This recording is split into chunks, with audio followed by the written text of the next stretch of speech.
The imagery of Kali can be very intense, and for this reason, she is deeply misunderstood. Her fierceness and intensity can cause fear and a little bit of contraction whenever we witness her. But she's actually the most merciful mother because she is the one that liberates us from our karmas, our attachments, and our bondages. If you've experienced trauma at some point in your life, most likely you have a very tight grip on the things that bring you safety, even if you're not really aware of this yourself.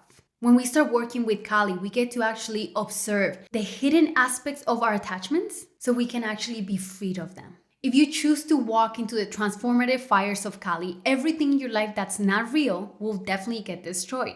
So, how is this not merciful?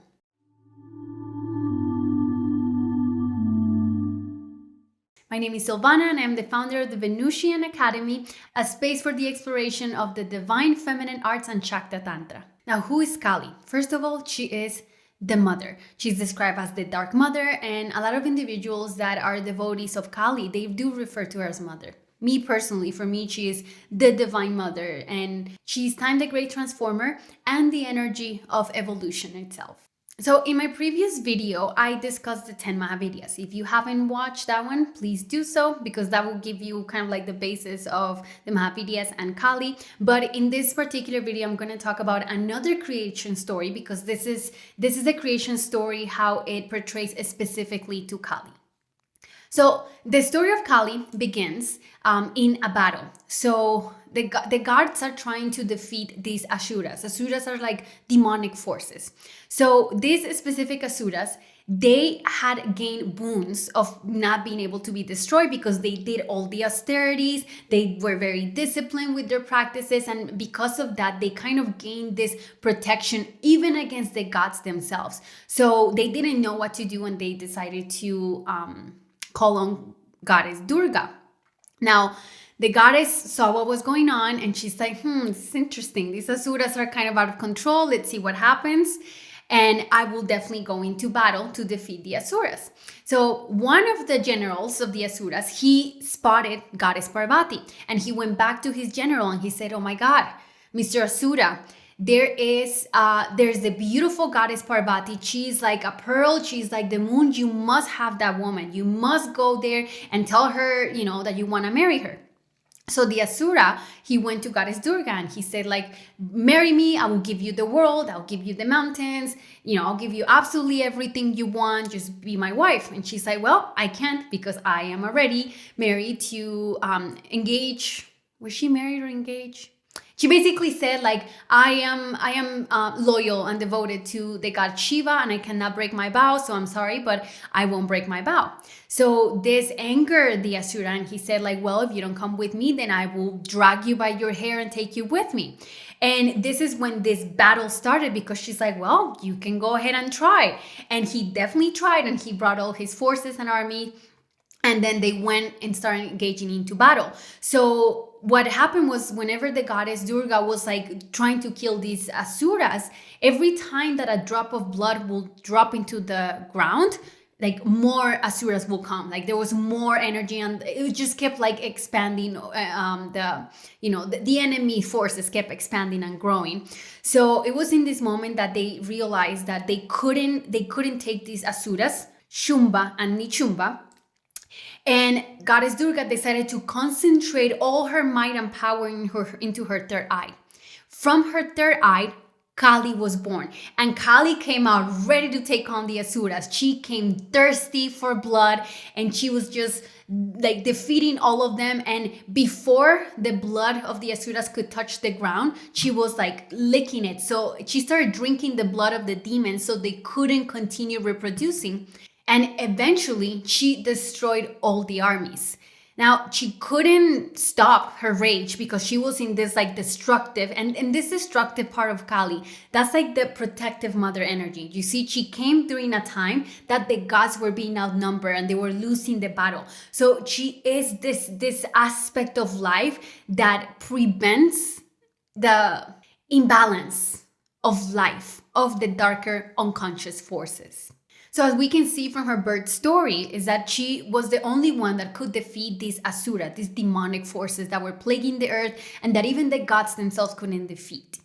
So she's also known as the Great Purifier. How does she necessarily purify us? And how does that story apply to our own personal individual lives? Well, when we begin working with Kali and we start inviting her grace into our life, it all begins with a whisper. She begins showing her power by whispering a truth into your heart.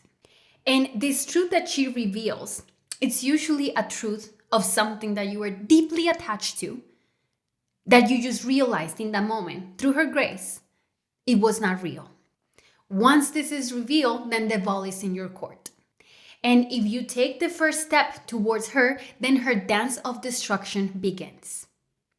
Again, remember that she's not destroying like purity or innocence. She is the destroyer of the asuric forces in our life or the demonic forces in our life. This just means the forces of ignorance, our blind spots, things that are not real, things that are in balance. So she starts destroying that, but she doesn't just do that. You see, we have to open up an invitation to receive her grace, and she begins by like whispering, right? It's like a very subtle of like, this isn't for you. This is not real. It's time to walk away. It's time to surrender, you know? So once we take that first step, like once we hear that revelation and that wisdom, and we take the action, we take action into the direction that she's guiding us, that's when she starts conspiring and moving things to not only destroy what is not real, but also cushion us through the movement away from those things into the truest path that we can be on. So in my previous video of the 10 Mahavidyas, I share how you could be building a house of cards, right? And if you are in fact building a house of cards, something that's intangible, or building a house in a cloud, how soon do you want to know that that's what you're doing? Because oftentimes when we are creating illusions in our life, we don't think that we're creating illusion. We're creating passionately because we think like this is the way, this is the thing that I want, this is the person I want to be with, this is the type of life I want to lead. We're fully committed into a path because we think that is the truth. And the gift of Kali is that she destroys that before it gets too big. Eventually, Kali takes everything that's not real, right? Eventually, we all have to meet death. So my question to people is always like, well, if you're building illusions in your life, do you want to build a 10-year illusion and then just find out that it was all a lie, that you were deluded, that you were in confusion? Or do you want to know right away and deal with the pain of the destruction right away? Because luckily you only build this one thing.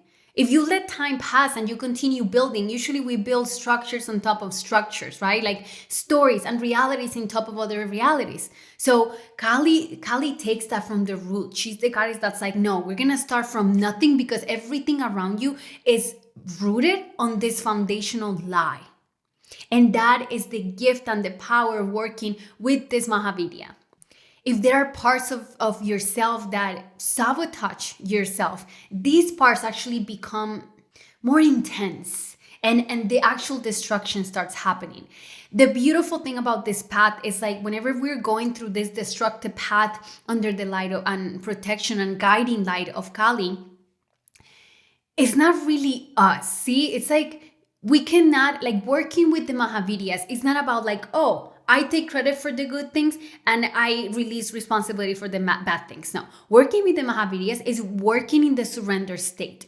Is surrendering to the Divine Mother, the Mother of the Cosmos, and saying like, okay, I'm letting you do your thing and I'm going to take full responsibility for my emotions and my reactions, but I'm going to let you take my life and move it and modify it in the best way possible, all in divine timing, all through the weaves of life itself. So it is a path that requires and demands unconditional surrender.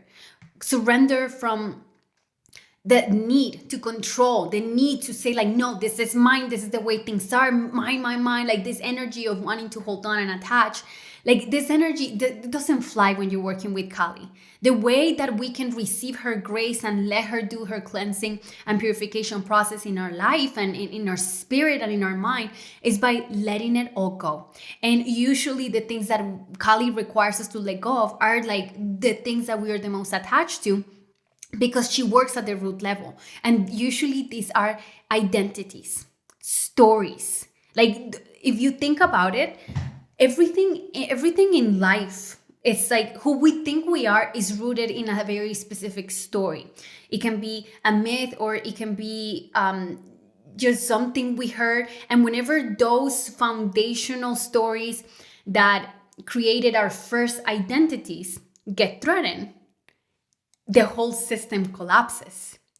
But what is collapsing and what's leaving your life, it wasn't even yours to begin with, because it did not come from the pure place of creation, of wanting to express. I mean, everything, yes, everything has like its purity and its grace, right? But we have so many asuric forces in our mind.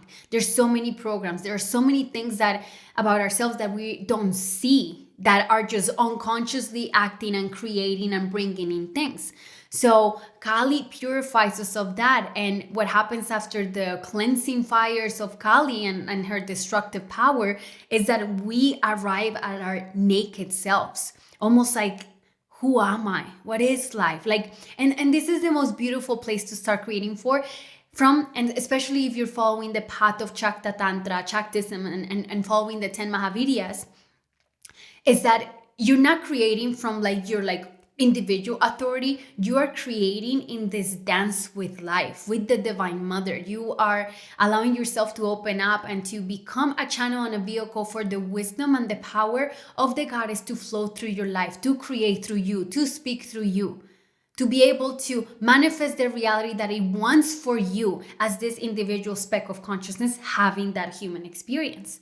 So it's almost like, instead of taking the script to our life and saying like, this is how things must be, it's almost like my relationship with Kali is like, okay, Kali, these are my dreams, but like, you know better. These are better, right? Like, this is what I want, but I'm not going to try to control it. You do your thing. And oftentimes whenever I'm in this playful daughter-like energy with Kali, is very much like things start getting destroyed. Like the moment that I make a prayer of a desire and I give it to her, it's like just crumbling.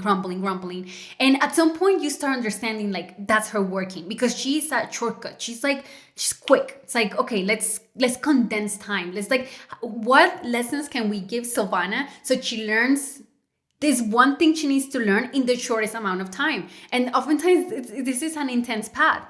But for me, it's like, I want to experience freedom in this life. I don't want to wait until I die to, be in moksha or liberation. I want freedom right here, right now. And this is why I chose the path of Kali. And ever since I started working with Kali, yes, life has been intense. Like I'm not going to say like everything's great. No, it's intense.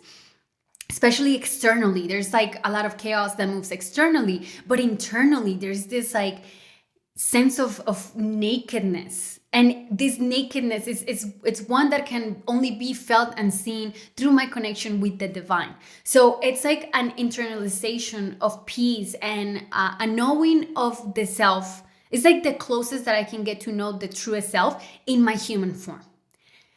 Because there's the path of like, like the non-duality of like the masculine path, which is like I renounce everything, the body, the world, Maya, and there's almost, it can become like, especially Westerners that take these non-dual concepts and try to package it into, a mental program. It becomes like a demonization of life itself.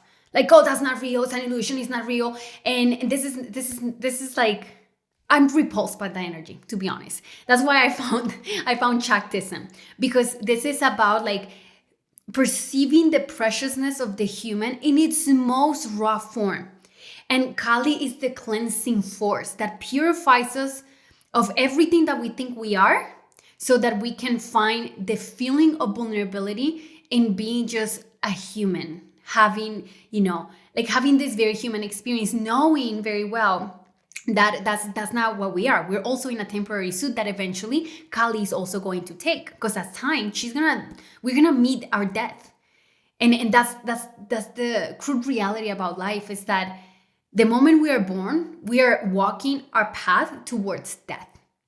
This is the entry and the entry and entry point of life, which is birth and death are just two sides of the same coin. And the guardian of both birth and death is Kali. It's time.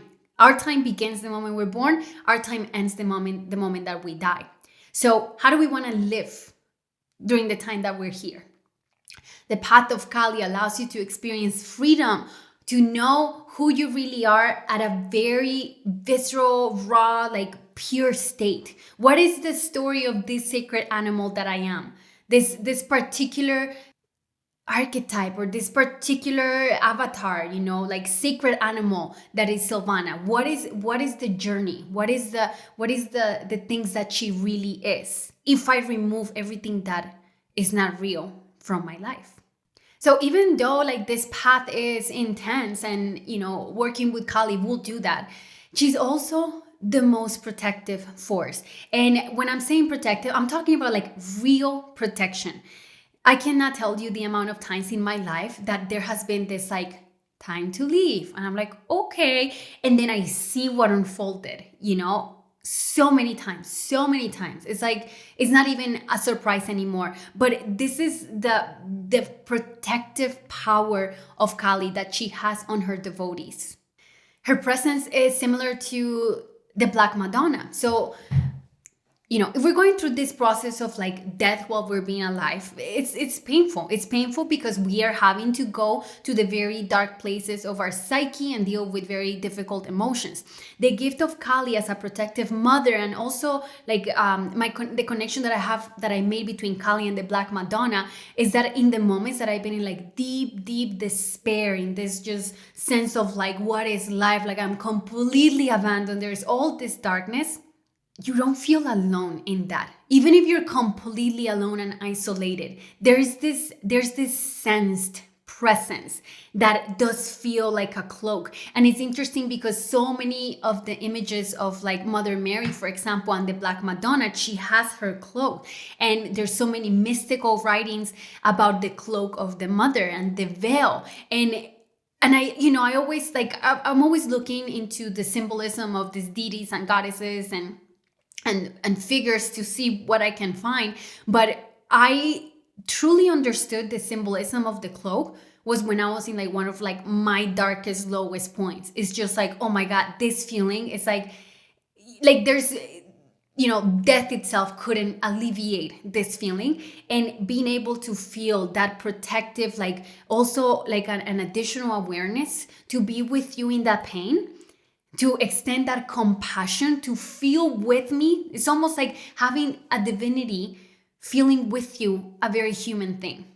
And this for me is one of the greatest gifts of working with Kali, is to be able to experience this motherly love unconditionally all the time, because it's not through a human. I'm not attaching that feeling to a person.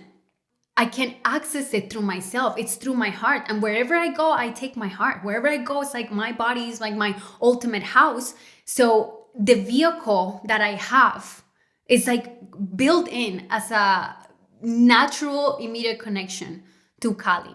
And this for me is the greatest gift that she gives us, besides destroying what needs to be destroyed. So astrologically speaking, Kali rules Saturn. And Saturn is the planet that he's the keeper of our karmas, right? And like based on the lives that we lived and the story that our soul is living through this beautiful game of Maya, we carry certain things with us, right? So, and oftentimes, a lot of the karmas we accumulate are unconscious karmas. They're karmas that we have because we didn't know, because we didn't see a truth about ourselves or life or the other. So working with Kali, it's like working with Saturn, and Saturn has the rings. So whatever Saturn is in your Vedic chart, he's creating like pressure and almost like holding things like, nope, not yet. He's delaying. And Kali releases that pressure because she is purifying our karmas. So it's like, eventually we must all do the homework, right? So it's almost like you have a homework, you can do it on Friday night and then be free Saturday, Sunday, or you can do it on Sunday night, be stressed out about it Friday night, Saturday and Sunday, and be thinking about it, and then freak out at the very last minute because you only have, 3 hours before you have to go to sleep so you can be okay the next day. So when do you want to do the homework? And for me, it's like, I really procrastinate on realms related to like deep work. It's almost like how can I delay this more and more because I don't want to go look there. And working with Kali is like, You want this? Here it is. Here's this specific situation that's going to force you to feel that thing so you can see and purify that karma that you unconsciously created, X amount of years ago or in previous lifetimes. Oftentimes, these are things that we don't even understand. And we go into like, why me? Why is this happening? Well, there has to be something, right? Like this universe is perfectly balanced. So in that purification process, it's almost as if she's like forcing us to do our homework early on, and then we get to build. And the way that we build whenever we're working with Kali is in a very slow, controlled manner. There's no sudden like explosions of like, and then I became XYZ. It's like, this is the next step, and this is the following step, and then the one after. And that slowness allows us to really build a very strong foundation, not only for ourselves, but for the ones that come after us, for our lineage. So the path of Kali is definitely for those individuals that like to take radical responsibility for everything in their life, and also have the desire of ending all of these ancient chains that you don't want to perpetuate. The chains of the unconsciousness that I don't even need to go over them, because we all know them. We see them everywhere. So this is a transformative path that will force you to look at those things, and the moment you see them, you have to feel them. And that's the thing. It's like we can see things and we can resist, and we can say like, why me? Stay in like the victim mentality and stay in resistance and not feel things. So this is like, there are some requirements to working and to be able to receive the grace and the power working with Kali. Okay, so how can you begin working with Kali? There are 3 very simple ways. Number 1 is the energy of surrender. Her path is dark and unknown, which means that whenever we hear that little whisper in our heart about her guidance, it's not going to be something that's obvious, something that makes sense, something that has a plan. It will feel like literally walking towards darkness, and there's nothing. You'd see nothing. This path requires unconditional trust in her wisdom. That's why we must be in a surrender state. And this surrender is almost like a surrender of our life. That's why, like, I find that the people that are able to work with Kali not more effectively, but that like dive headfirst into this path, are those people that get to a point where they're like, I have nothing to lose at this point. So I give my life to the merciful mother. So this surrender state of almost like letting go of this constant need to self-preserve. And I'm not talking about like self-preservation, like I'm gonna walk in front of a car and kill myself. No. I'm talking about the self-preservation of identities, of who we think we are, of who we are attached to. Like, that's the self-preservation that I'm talking about. We have to surrender that to Kali and unconditionally trust her way, her workings. Unconditional trust. If you can practice that, you already are working in a way with the essence of Kali, because whether you're like actively doing sadhana or not, she's there. She is there in the cosmos. She is an aspect of Shakti, and everything in this universe is an expression of Shakti. Something I want to point out here is that Kali doesn't cause destruction in our life. She simply brings to fruition the manifestation of our own karmas into our life in the shortest amount of time. So she's not like causing things for us to do it. It's almost like, oh, this whole karmic knot was gonna manifest itself in a 10-year process of blah, blah, blah. Let me just like architect like a specific event that will lead her to this feeling, so this realization will come, so this awareness will come, and then liberation will come. See, so it's different. It's not like she will cause havoc in your life. We do that. We did that to ourselves. It was me. Second way that you can begin working with Kali is to actually develop a sadhana, like a practice in which you are consciously connecting with her energy. This can be very simple. As simple as connecting with her image or with her yantra. But the whole thing about sadhana, like the key point, is the element of stillness. So If you're like me and you're very not still and you know constantly just buzzing around, sitting down for like 5 minutes. For me, 5 minutes feels like an hour. Okay, 5 minutes of just absolute stillness. That is the initiation into this sadhana, because after that stillness come, and then you can contemplate, like you begin contemplating her image or her yantra. That's when you actually start receiving, because there is space to receive. If you're in this constant inner movement, there isn't enough space for her grace to pour down to you.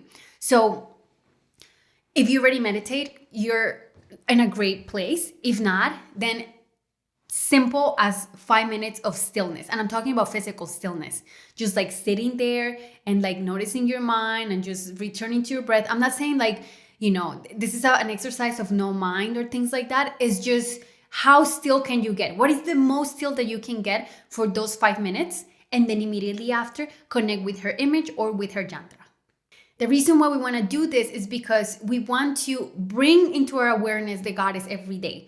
Like that's how you build a relationship, just like with human relationships. You want to build a relationship with somebody, you spend time with them, you talk to them, you get to know them.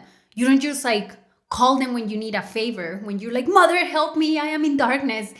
It's a daily thing. So how can you bring your awareness into Kali and contemplate her and invite her energy into your life daily? The more that you do the sadhana, the more that you'll notice that throughout your day, everything you think about kind of gets filtered through that. It's like, it's like a conversation, you're constantly, oh, thank you, mother, for this. Oh, wow, look, like it becomes part of the lens in which you perceive the world through. And the third way to connect with Kali is through mantra. Now, my teacher said this, and he always says this, and it's, there is no tantra without mantra. And before you roll your eyes, oh, mantra, it's a spiritual technology. These mantras have been chanted for thousands of years. So we are almost like building on the work of millions, if not billions, of individuals that were doing that very same mantra. So it's almost like creating an energetic thread with the energy of the goddess. Her seed sound is Karim. And everything you need to know about Kali is in that same sound, in Karim. So if you don't know any mantra and you want to get started with this practice, my advice is to begin just with that. Do it very slow. The very important thing about mantra is the pronunciation. So if you're butchering a mantra, it's not having the same effect. It's important to learn how to say them. And Sanskrit has a lot of things, like certain words that are not very easy for certain, like, for example, for English speakers, native speakers, there are certain words that are hard. So it's important to learn exactly, like, listen, go on YouTube and say like Sanskrit pronunciation of like this word, and like listen to the Sanskrit pronunciation before you begin doing a mantra. If you have never done this before, just start with Karim, Karim, Karim. And whenever you're doing the sound, make sure that you're voicing it down into your yoni, into your root chakra, that you're like projecting the sound out and you're feeling it. You're not just saying it, you're also feeling the mantra. And if you already do mantras and you want to get started chanting for Kali, I recommend you do Om Krim Kaliye Namaha. The reason why you want to sing them is because this is in Sanskrit. If I just say Om Krim Kaliye Namaha, I'm cutting the words. It's almost like a See, Om Krim Kaliye Namaha. When you're singing it, you're like, it's like one sound, right? Om Krim Kaliye Namaha. And you allow yourself to feel the sound. Yes, you can do 108 counts, but I personally recommend that you, even if you just want to say it 3 times, but say it right. Do it slow, feel it, feel your throat projecting out the sound, feel your body receiving it, and slow it down. Because once you start slowing it down and you get lost in the sound, you will start feeling everything that I'm talking about. Whenever I say like she starts whispering into the heart, that's like almost like opening up the communication channel. That's the power of the mantra. So remember, there's no tantra without mantra. If you ever meet somebody that tells you, "Oh, I'm a tantrika," and you know, I practice this thing, it's like if they're not doing mantra, if they have not mastered the energy of mantra, be skeptical, because mantra is the root of tantra. It's almost like our first line of life to connect with the deity.